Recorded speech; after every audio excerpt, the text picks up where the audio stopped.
Sven von Schilling of SVS Capital Partners. Everybody hear me? Yes. Thank you for that introduction, Jan. Smart green startups, just like any other startups in the world, face a serious challenge. That is obtaining sufficient funds to build their business.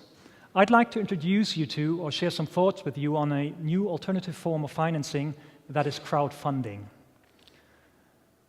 Consider the following scenario. You've got a brilliant idea, you've built a first prototype, and now you're looking for some money, let's say 1.2 million euros, to test your product, to obtain the necessary permits, to bring it into the market, and ultimately to sell or to launch the product. What you do. Sounds familiar to you? Well, keep it in mind. We'll get back to it a little later on. So far, or until recently, you primarily had two options to choose from. One was to go after business angels or venture capitalists and ask them for 1.2 million euros. In return, they would require you to give up a substantial part of your equity, something you don't necessarily like as an entrepreneur. Depends on the situation. Alternatively, you could go to banks and ask for a loan.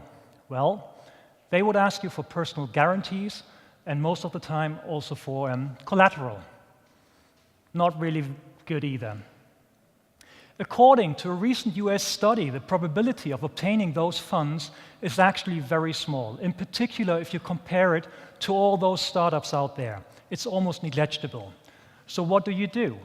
Luckily, you've got an alternative since around 10 years. In 2005, crowdfunding popped out of the blue. 2009, Kickstarter, the most prominent crowdfunding platform, was founded in the US. And subsequently, we've seen many crowdfunding platforms being started in the US, in Europe, and in Asia. Crowdfunding platforms and crowdfunding as a business has grown phenomenally. It started from scratch, from virtually nothing in 2005, and reached $2.7 billion raised in 2012. The projections for 2013 is another almost doubling to $5.1 billion. That is significant, without doubt. And it clearly goes beyond the origin of crowdfunding, which is donation-based crowdfunding for social, cultural, or community projects. The significant growth you see on the chart behind me stems or comes from two areas. One is peer-to-peer lending, consumer lending, and the second is funding of startups and SMEs. According to another research report, in 2012, 17% of the most active crowdfunding campaigns come from a sector they called business and entrepreneurship. That was the leading sector. In that ranking, with 6%, at the fifth position was a sector called environment and energy. That is your sector. That sector is actually projected to be the fastest growing sector over the next couple of years. And the projections for the next couple of years are phenomenal. According to a new report by the World Bank, crowdfunding can go up to $300 billion in 2025. Now, what is so special about crowdfunding, or why are people interested in crowdfunding? This is due to a number of advantages that come with crowdfunding. Due to the time, I will only touch on a couple of them. The first one is, it is significantly faster than identifying and closing a business angel or a venture capitalist. That typically takes you anywhere between 6 and 12 months. The average crowdfunding campaign only requires 4 to 5 months of work to have the money sitting in your bank account. Significant difference. Secondly, European crowdfunding for startups and SME is debt-based, which means you as an entrepreneur are not being diluted, which again is of significant value to you. Thirdly, the media interest, sometimes even media hype, is significantly larger with crowdfunding campaigns than with a regular VC financing or business angel round. And if you're smart as a startup company, you can actually use the media interest or the public interest to expand the interest from the pure financing campaign towards a marketing or even sales campaign. And I will get back to that in just a minute. Last but not least, on average, you attract 500 to 1,000 investors with your crowdfunding campaign. And these investors are not solely or primarily interested in your company for the financial return, but they are typically emotionally engaged and involved in your company. They are interested in the product you want to sell or the service you want to provide. Crowdfunding works particularly well for B2C companies. These 500 to 1,000 investors frequently are customers of yours. They use your product, they use your service, and they're not only willing, but very frequently they're absolutely eager to provide you with feedback, to provide you with input on your product, on use cases, etc. So you can actually use them, if you're smart, as a sounding board for future product development, use cases, etc., etc. So let's wrap it all up. Crowdfunding can be a really intelligent and interesting means for any entrepreneur or startup company at a very early stage. I've already mentioned a number of examples why crowdfunding can be of value to you.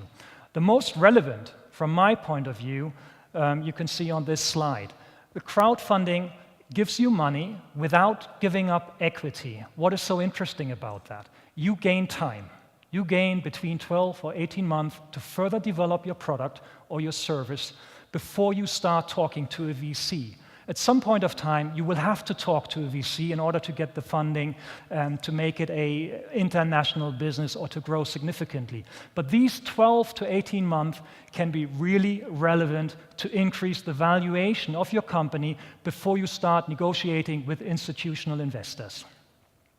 Remember the story I told you in the beginning? Brilliant product, prototype, and a need for 1.2 million euros? Well, it's not a story, it's a real case. Now, Evolo did something really smart. They expanded the interest in their financing campaign to a sales campaign. They did the following.